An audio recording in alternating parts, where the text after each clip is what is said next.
बिस्मिल्लाहिर्रहमानिर्रहीम अल्लाहुम्मा सल्लि अला सय्यिदिना मुहम्मद सल्लल्लाहु अलैहि वसल्लम सल्लल्लाहु अलैहि मेहदी जनरल साइंस क्लास 9 का चैप्टर नंबर फाइनली आपने 3 कवर कर लिया है। आज हम पढ़ने वाले हैं 4 जिसका नाम है इंसानी सेहत।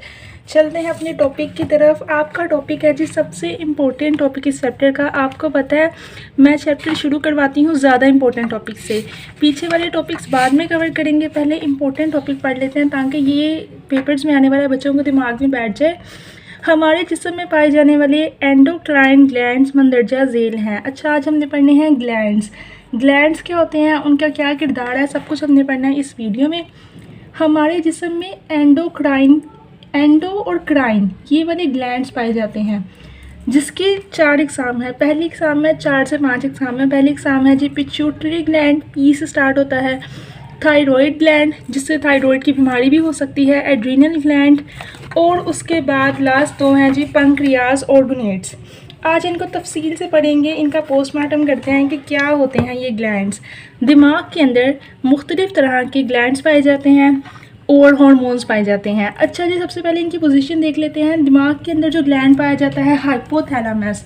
अच्छा, मैंने इंस्टाग्राम पे भी एक वीडियो देखी थी कि बहुत सारे लोगों को लगता है कि हम दिल से सोचते हैं, हम दिल से नहीं सोचते, हम सोचते हैं हाइपोथैलेमस से। ये हमारे दिमाग का वो हिस्सा है जो हमारे जज्बात का कंट्रोल करता है। गुस्सा आना, प्यार आना, मोहब्बत आना, ये सब कुछ जो है वो डिसाइड करता है हाइपोथैलेमस। उसके अंदर जो मेन ग्लैंड है उसका नाम है पिट्यूटरी ग्लैंड। उम्मीद है आपको याद रहेगा। उसके बाद गले के अंदर जो ग्लैंड आता है इसकी लोकेशन है गले के अंदर। थायराइड का भी मसला हो जाता है, इसे कहते हैं थायराइड ग्लैंड। उसके बाद 2 तरह के ग्लैंड्स होते हैं जिन्हें कहते हैं एड्रीनल ग्लैंड, जो कि गुर्दों में पाए जाते हैं। ठीक है, उसके बाद पंक्रियाज हमारे जिस्म का बहुत ही ज़रूरी हिस्सा है जो कि छोटी आंत से मिलती हैं और हार्मोन्स बनाती हैं। शुगर वाले बंदे के लिए पंक्रियाज का ठीक होना बहुत ज़रूरी है। ठीक है, और उसके बाद आ जाते हैं जी गोनेड्स में 2 तरह के हार्मोन्स होते हैं, ओवरीज और टेस्टिस। ओवरीज जो है वो औरतों की खसूसियत है और टेस्टिस जो है वो मर्दों की खसूसियत है। आपको इनकी लोकेशंस थोड़ा बहुत इनके बारे में नो हाउ मिल गई है। चलते हैं पढ़ते हैं तफसील के साथ। सबसे पहले आता है पिट्यूटरी ग्लैंड क्या है। अच्छा जी, सबसे पहले पी से ग्लैंड आया है, इसके स्पेलिंग आपने याद रखने हैं जबकि आप उर्दू मीडियम वाले हैं, पर सही नाम याद करने के लिए स्पेलिंग बताने चाहिए। पिट्यूटरी ग्लैंड, पिट्यूटरी एक छोटा सा ग्लैंड है जो साइज़ में व मुश्किल मटर के दाने के बराबर होता है। अब सबसे पहले ना लोकेशन याद रखनी है दिमाग। हम पढ़ें दिमाग का सबसे ज़रूरी हिस्सा जिससे हर बंदा सोचता है, फ़ैसले करता है, जज्बाती होता है, जिससे बंदे का सिस्टम चलता है, वो है हाइपोथैलेमस। हाइपोथैलेमस के अंदर सबसे इम्पोर्टेंट ग्लैंड वो जिसने इसको काम करवाना है वो है पिट्यूटरी ग्लैंड। ठीक है, अब समझ आ गए क्या पढ़ रहे हैं। दिमाग के अंदर हाइपोथैलेमस, उसके अंदर पिट्यूटरी ग्लैंड। इसका साइज़ क्या है, जिसका साइज़ है मटर के दाने के बराबर, यानी कि बहुत ही छोटा। जितना मटर का दाना कितना होता है उतना इसका साइज़ है। पहली बात इसके बारे में हमें ये पता चल गई है। दूसरी बात है ये ग्लैंड दिमाग के एक हिस्से से जुड़ा होता है क्योंकि ये तमाम ग्लैंड्स के अफ़ाल को कंट्रोल करता है, इसलिए इसे मास्टर ग्लैंड कहा जाता है। ये दिमाग के एक हिस्से से जुड़ा होता है। कौन से हिस्से से बता दिया ना, हाइपोथैलेमस से। हाइपोथैलेमस ना दिमाग का दिल होता है। जैसे आप दिल से हर फैसला करते हैं ना, इस तरह दिमाग हर फैसला, हर जज्बात जो है हाइपोथैलेमस से करता है। उसके अंदर बहुत सारे ग्लैंड्स होते हैं लेकिन सारों का मास्टर, सबको उस्ताद, सबको साथ लेके चलने वाला पिट्यूटरी ग्लैंड होता है। ठीक है, हाइपोथैलेमस के अंदर एक ग्लैंड नहीं, बड़े किस्म के ग्लैंड्स होंगे लेकिन सबका उस्ताद एक ही है, तो इसका नाम है मास्टर ग्लैंड।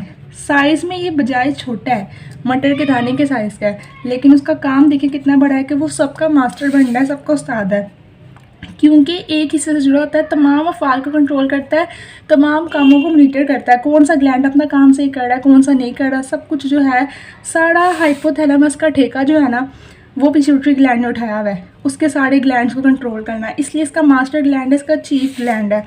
ये हार्मोन जिस्म की नशनुमा और इसके कई और दूसरे अफ़ाल को कंट्रोल करता है। हमारा जिस्म जैसे ही बड़ा होता है, हाथ बड़े हो रहे हैं बच्चों के, पाँव, ये सारा कंट्रोल जो है वो पिट्यूटरी ग्लैंड कर रहा है। अब आपको पिट्यूटरी ग्लैंड के बारे में बेसिक इन्फॉर्मेशन मिल गई है ना। कोई आपको कहेगा पिट्यूटरी ग्लैंड के, आपने से बताना है कि मुझे पता है दिमाग होता है, दिमाग के अंदर हाइपोथैलेमस होता है जो दिमाग की सारी बातें कंट्रोल करता है। उसके अंदर जितने ग्लैंड है सबका ठेका पिट्यूटरी ग्लैंड उठा के बैठा होता है, उनका मास्टर ग्लैंड कहलाता है। और मुझे पता है कि इसका साइज़ मटर के दाने के बराबर होता है। ये बातें आपने बतानी है अपनी टीचर्स को, अपने स्टूडेंट्स, अपने साथ वाले फेलो स्टूडेंट्स को। और ये जो है जिस्म की नशोनुमा भी कंट्रोल करता है। पिट्यूटरी ग्लैंड यहाँ पे इसके बारे में इतना जानने काफ़ी है जो दिमाग के अंदर है, ठीक है। अब चलते हैं अगले ग्लैंड की तरफ जो कि है थायराइड ग्लैंड। दिमाग के बाद आ गए हैं सीधा हम गले की तरफ। हम जिस्म के ज़रूरी ग्लैंड जान रहे हैं ना आज। तो दूसरा ज़रूरी ग्लैंड है थायराइड ग्लैंड। थायराइड ग्लैंड गर्दन में अगली जानिब वाक़या होता है, यानी कि आगे की तरफ। एक गर्दन पीछे की तरफ होती है ना, कमर के पास, नहीं, गर्दन में आगे की तरफ यानी गले के अंदर एक ग्लैंड होता है जिसका नाम होता है थायराइड ग्लैंड। थायराइड ग्लैंड 2 किस्म के हार्मोन बनाता है। अब जो थायराइड ग्लैंड है ना, इसके बारे में आ जाते हैं। पिट्यूटरी ग्लैंड का तो हमने पढ़ लिया है, दिमाग के हाइपोथैलेमस में, थैलेमस में। ये कहाँ होता है? गले में, गर्दन में, गले की जानिब अगली साइड पर, ठीक है। ये तो मास्टर ग्लैंड है, उस्ताद है सबका। ये क्या है? ये हार्मोन बना रहा है 2 तरह के हार्मोन्स। कौन कौन से हार्मोन्स बना रहा है? ये बना रहा है कि दोनों हार्मोन्स आयोडीन की मौजूदगी में खारिज होते हैं। ये हार्मोन जिस्म की नशोनुमा में मदद देते हैं और कैल्शियम की मिकदार ख़ास से बढ़ने नहीं देते हैं। अच्छा जी, ये ना 2 तरह के हार्मोन बना रहा है। वो क्या करते हैं? वो ये करते हैं कि जितनी आयोडीन होगी ना, अब आयोडीन किस में होती है? नमक में। जब भी आप घर में नमक का पैकेट लाते हैं, आप देखते हैं कि उसके अंदर लिखा होता है आयोडाइज नमक है, ये आयोडीन वाला नमक है, ये खाएं। क्यों लिखा होता है? क्योंकि नमक जो है ना, उसके अंदर आयोडीन है और आयोडीन बहुत ज़रूरी है उन हार्मोन्स के लिए जो थायराइड ग्लैंड ने निकालने हैं, ठीक है। थायराइड ग्लैंड के हार्मोन्स के लिए आयोडीन बहुत ही ज़रूरी चीज़ है। तो ये आयोडीन की मौजूदगी होगी तो ये हार्मोन्स निकलेंगे। अगर आयोडीन नहीं मौजूद तो ये 2 हार्मोन्स जो थायराइड ग्लैंड ने निकालने हैं ये नहीं निकलेंगे। और उसके अलावा ये क्या, इनका काम क्या? इनका काम है कि हमारे जिस्म में जितनी भी कैल्शियम है ना, उसकी मिकदार का ध्यान रखना कि ना वो हद से ज़्यादा हो ना कम हो, बल्कि मुनासिब रहे। तो ये इनका काम आ गया है। इनका काम है एक तो 2 हार्मोन्स निकालना, जो आयोडीन होगी तो खारिज होंगे, और दूसरा कैल्शियम का ध्यान रखना, कैल्शियम ना ज़्यादा हो ना कम हो, वो मुनासिब मिकदार में रहे। ये थायराइड ग्लैंड का काम है। जैसे पिट्यूटरी ग्लैंड का काम था हाइपोथैलेमस के सारे हार्मोन्स का ध्यान रखना, इसका काम है कि आयोडीन वाले हार्मोन्स को निकालना और कैल्शियम का ध्यान रखना, ना कैल्शियम ज़्यादा हो ना कम हो। ज़्यादा और कम नहीं होने देता, कैल्शियम को मुनासिब रखता है। जिस्म में आयोडीन की कमी के बाइस, अब अगर कैल्शियम को तो ये रेगुलेट कर लेगा, ना ज़्यादा होने देगा ना कम होने देगा। अगर आयोडीन आ ही नहीं रही है जिस्म में, हम ज़्यादा मुनासिब नमक खा ही नहीं रहे हैं, तो आयोडीन की कमी हो जाएगी। अब अगर जिस्म में हो गई है आपको आयोडीन की कमी, तो थायराइड ग्लैंड जिसामत में बढ़ जाते हैं, ठीक है। आप आयोडीन कम खा रहे हैं, हार्मोन्स निकल ही नहीं रहे, आपका गला सूजना शुरू हो जाएगा, उसमें स्वेलिंग हो जाएगी। बहुत इंपॉर्टेंट बात है, आम बंदे को पता है, डॉक्टरों को छोड़ के, कि जो बंदा ज़्यादा आयोडाइज नमक नहीं खा रहा, उसकी आयोडीन कम होती जा रही है, उसके थायराइड ग्लैंड से हार्मोन्स ही नहीं रिलीज़ हो रहे, उसके गले में सूजन होती जा रही है, उसका गला स्वेल होता जा रहा है, गला बहुत बढ़ गया है, ठीक है। और गिलहड़ की बीमारी का बाइस बनते हैं, और उससे एक बीमारी हो जाएगी जिसका नाम हो जाएगा गिलहड़। देख लें आयोडाइज नमक खाना कितना ज़रूरी है कि गला सूज जाता है, काफ़ी आगे आ जाता है, और वो बंदे को गिलहड़ हो जाता है। डॉक्टर पास जाता है, वो बंदा कहता है जी मेरे गले में बहुत स्वेलिंग हो रही है, गला इतना आगे आ रहा है, शक्ल अजीब सी लग रही है। डॉक्टर उसे बताता है कि तुम्हें गिलहड़ की बीमारी हो गई है। अब इसका इलाज ये है कि तुम आयोडीन वाला नमक खाओ, अपनी आयोडीन की कमी पूरी करो, ताकि तुम्हारा थायराइड ग्लैंड हार्मोन रिलीज़ करे और तुम्हारा गला ठीक हो। ये गले की बीमारी हो जाती है अगर थायराइड ग्लैंड से काम ना करे, और थायराइड ग्लैंड से काम कब नहीं करता? जब उसको आयोडीन बराबर नहीं मिलती। इन हार्मोन्स की कमी की वजह से जिस्मानी नशोनुमा भी रुक सकती है और दिमागी नशोनुमा भी रुक सकती है। इससे खाली जिस्म गला ही नहीं सूझता बल्कि दिमाग पे भी असर हो सकता है, बंदा पागल भी हो सकता है। तो ध्यान से नमक खाया करो, आंखें खोल के आयोडीन वाला नमक खाया करें। आगे चलते हैं एड्रीनल ग्लैंड। ये ग्लैंड जोड़े की शक्ल में हर गुर्दे के ऊपर वाले सिरे पर वाक़या होते हैं। अच्छा जी, सबसे पहले आए थे दिमाग, उसका ग्लैंड था पिट्यूटरी ग्लैंड। उसके बाद आए गले पर, उसका ग्लैंड है थायराइड ग्लैंड। अब गले से नीचे आ जाए सीधा आगे गुर्दे।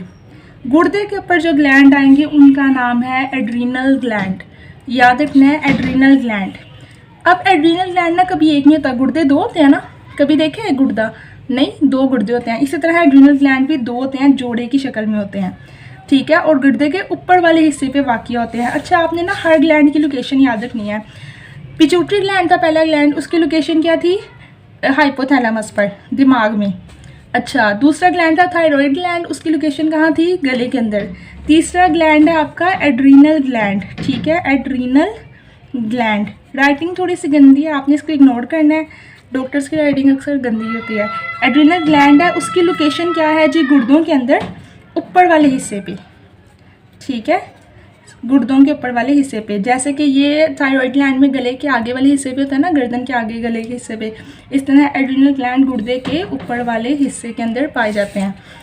ये खून में ग्लूकोज की मिकदार को कंट्रोल करते हैं। जो थायराइड ग्लैंड थे वो कैल्शियम की मिकदार को कंट्रोल करते थे। अल्लाह ताला ने ना हर चीज़ की मिकदार को मुनासिब रखने के लिए ग्लैंड रखा हुआ है। कैल्शियम ज़्यादा कम नहीं हो सकती, थायराइड ग्लैंड है।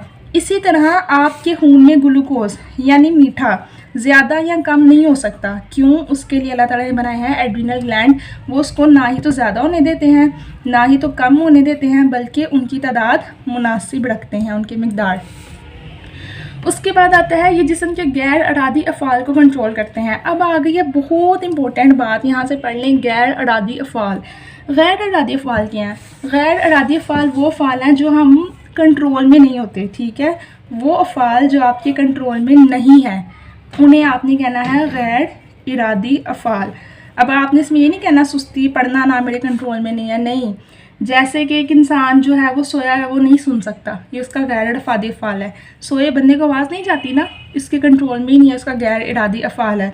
कोई खाना खा रहा है, वो हज़म हो रहा है, वो जानबूझ के तो नहीं कर रहा, खुद ब खुद हज़म हो रहा है, ये उसका गैर इरादी अफ़ाल है। तो वो वाले सारे काम जो है ना, कौन कंट्रोल कर रहा है? एड्रीनल ग्लैंड, जो कि कहाँ पर पाए जाते हैं? गुर्दों के अंदर। और इंसान को हादसोती तौर पर पेश आने वाले वाक़यात के लिए तैयार करते हैं, यानी कि ना इंसान के दिमाग को ना पहले अलर्ट कर देते हैं। अगर इंसान के दिमाग को तो छठी हिस्स कह रहे थे ना हम कि मुझे लग रहा है ऐसे होने वाला है, ये होने वाला है, ये सारा कुछ कौन कंट्रोल करते हैं? Adrenal gland. वो इंसान को पहले से एक अलर्ट दे देते हैं, जैसा कि गुस्सा, लड़ाई, खौफ, झगड़ा और गम वगैरह जिनके दौरान दिल की धड़कन बढ़ जाती है। ऑटोमेटिकली कोई लड़ाई हो रही है, आपके दिल की धड़कन तेज़ होगी, आपके एड्रिनल ग्लैंड काम कर रहे हैं। और मेटाबॉलिज्म की रफ्तार भी तेज़ होती है। अब मेटाबॉलिज्म क्या होता है ये आपको पिछले चैप्टर में बता दिया गया है। जिसको नहीं पता सबसे पहले जाए पिछला कवर करके आए, पीछे नहीं आता तो आगे क्या सीखेगा। बहुत इंपॉर्टेंट चीज़ है मेटाबॉलिज्म, हर बच्चे को पता होनी चाहिए, सब्सक्राइबर्स को तो पता ही है। यहाँ पे जी आपके 3 ग्लैंड्स मुकम्मल हो गए हैं। सबसे पहला ग्लैंड हमने पढ़ लिया दिमाग का ग्लैंड, जिसका नाम था पिट्यूटरी ग्लैंड। दूसरा ग्लैंड हमने पढ़ लिया गले का ग्लैंड, जिसका नाम था थायराइड ग्लैंड। तीसरा 2 गुर्दों का ग्लैंड जो कि जोड़े की शक्ल में होता है, उसका नाम था एड्रीनल ग्लैंड। साइज़ भी पता है, इसका साइज़ है मटर के दाने के बराबर। लोकेशन है इसकी हाइपोथैलेमस। थायराइड ग्लैंड का पता है आयोडीन की कमी को, यहाँ पे लिख लें आयोडीन, आयोडीन की कमी को कंट्रोल करता है। और इसका लिख लें जी, यानी कि ग्लूकोज। एड्रीनल ग्लैंड ग्लूकोज की कमी को कंट्रोल करता है। इनके काम भी पता चल गया। और ये पिट्यूटरी ग्लैंड क्या करता है? ये मास्टर ग्लैंड है, एम, इसके ऊपर लिख लें एम। अब आगे आ जाते हैं जी पंक्रियास। गुर्दों के नीचे आपके जिस्म में एक ऑर्गन पाया जाता है, एक हिस्सा पाया जाता है जिसका नाम है पंक्रियास। पंक्रियास होता क्या है? पंक्रियास एक लंबा और नरम इज़ू है, लंबाई में काफ़ी लंबा भी होता है और नरम भी होता है, ऐसा हिस्सा है जिस्म का पंक्रियास। बहुत बच्चों ने कम सुना होता है, दिल, जिगर, मैदा, ये तो सबको पता ही होता है, गुर्दे, फेफड़े के हमारे जिस्म में है। पंक्रियास बहुत कम लोगों को पता होता है, पर बहुत ज़रूरी है, ये भी होता है, निगलेक्ट किया जाता है इसे। और मैदे की निचली जानिब उस जगह वाक़या है जहाँ मैदा छोटी आंत से मिलता है तो ये लंबा और नरम सा, लेकिन इसकी लोकेशन क्या है? अच्छा, शक्ल में ना पित्तानुमा है। पित्तानुमा यानी जैसे पित्ते की शक्ल होती है ना, वैसी शक्ल होती है इसकी। पित्ते की शक्ल कैसी होती है यहाँ देखें। अच्छा, पंक्रियाज ये यानी कि ना इस तरह और इस तरह, ऐसे पित्ते की शक्ल होती है और ऐसे इनकी शक्ल होती है पंक्रियाज की। लंबे से भी है और नरम से भी है, लेकिन इनकी लोकेशन क्या है, होते कहाँ पे हैं? जैसे कि हमें पता है कि हाइपोथैलेमस के अंदर जो है पिट्यूटरी ग्लैंड होता है, हमें पता है कि गले के अंदर जो है वो थायराइड ग्लैंड होता है, हमें पता है कि एड्रीनल ग्लैंड गुर्दों के अंदर होता है। तो इसकी क्या लोकेशन है? पंक्रियाज ये कहाँ पे होता है जी? तो पंक्रियाज के बारे में हमने पढ़ लिया है, याद रखने इसकी लोकेशन भी, कि पंक्रियाज होता है मैदे के अंदर, ठीक है, निचली जानिब। ऊपर तो गुर्दे होते हैं ना मैदे के अंदर, तो नीचे वाले हिस्से में मैदे की निचली जानिब, ये इसकी लोकेशन आ गई। मैदे की निचली जानिब वाक़या होता है जहाँ मैदा छोटी आंत से मिलता है। जहाँ मैदा ख़त्म हो रहा होता है और छोटी आंत शुरू हो रही होती है ना, बीच में पंक्रियाज होते हैं। मैदा ख़त्म हो रहा है, छोटी आंत शुरू हो रही है, बीच में एक ऑर्गन आ गया जिसका नाम है पंक्रियाज। शक्ल कैसी है? पित्तानुमा, पित्ते की जैसी शक्ल है। ये भी 2 हार्मोन्स बनाता है। पिछला वाला जो ग्लैंड था थायराइड, वो भी 2 हार्मोन्स बना रहा था, है ना, जो आयोडीन की कमी को कंट्रोल करते थे। ये भी 2 हार्मोन्स बना रहा है। एक हार्मोन बना रहा है इंसुलिन, शुगर वालों को पता होगा इंसुलिन क्या है। दूसरा हार्मोन बना रहा है ग्लूकागोन, ठीक है। पंक्रियाज जो है, जो मैदे के नीचे वाले हिस्से में है जहाँ छोटी आंत खत्म हो रही है, वो दो हार्मोन बना रहा है। एक हार्मोन का नाम है इंसुलिन, दूसरे हार्मोन का नाम है ग्लूकागोन। इंसुलिन क्या करता है? इंसुलिन खून में ग्लूकोज की मिकदार को कम करता है और उसे मुकर्ररा हद तक लाने में मदद करता है। अच्छा, अभी तक हमने जितने भी ग्लैंड्स पढ़े हैं ना, वो सारे क्या करते हैं? मुनासिब करते हैं मिकदार को, ना ज़्यादा होने देते हैं ना कम होने देते हैं, बल्कि मुनासिब कर रहे हैं। ये भी ना ज़्यादा होने दे रहा है ना कम होने दे रहा है, बल्कि मुनासिब कर रहा है। ये अलग ग्लैंड है, ये हमेशा मिकदार को कम करेगा ग्लूकोज की, ये कभी मुनासिब नहीं करता, क्योंकि मीठा हमें ज़्यादा चाहिए ही नहीं है, हमें मीठा चाहिए ही कम है। मुनासिब मीठा भी नहीं, हमें कम मीठा चाहिए होता है ग्लूकोज। इस वजह से ये हार्मोन ग्लूकोज की मिकदार को कम करता है और उसे मुकर्ररा हद तक लाने में मदद देता है। ग्लूकागोन कौन सा है? दूसरा हार्मोन भी तो बना रहा है ना, एक इंसुलिन एक और। दूसरे हार्मोन का नाम है ग्लूकागोन, वो इसके बरक्स अमल करता है। बरक्स मतलब बिल्कुल उल्टा। ये हार्मोन खून में ग्लूकोज की मिकदार को बढ़ाता है।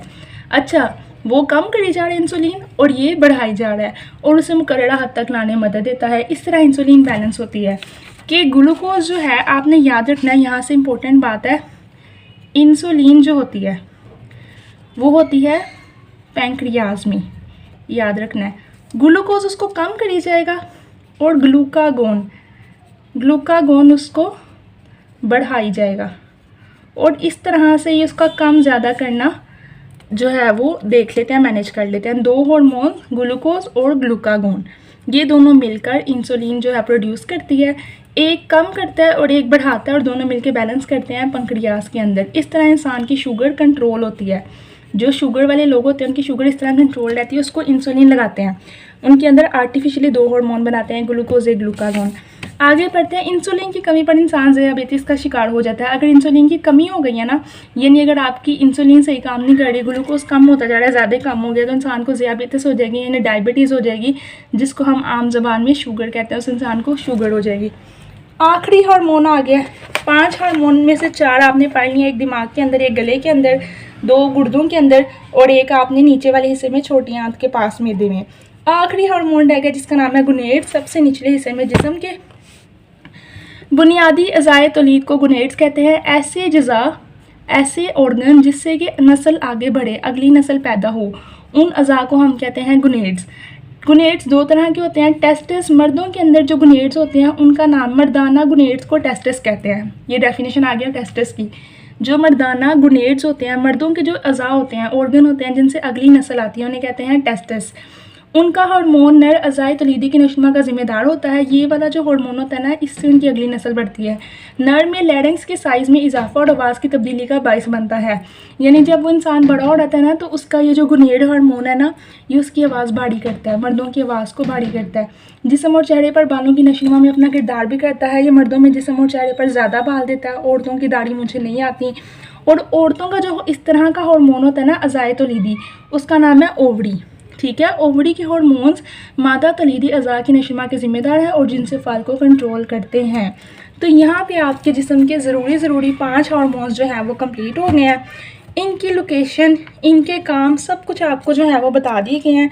फिर भी अगर मुश्किल लग रहा है, एक स्टिकी नोट आपको जो है वो शॉर्ट्स की वीडियो में मिल जाएगा, जिसके अंदर इनकी छोटी सी डिटेल सारी फ़ौरन लिखी होगी। उसको एक दफ़ा पढ़िएगा और इसको अपने दिमाग में याद रखिएगा, क्योंकि इसके अंदर से आपकी कॉन्सेप्चुअल क्वेश्चन ज़्यादा आने हैं।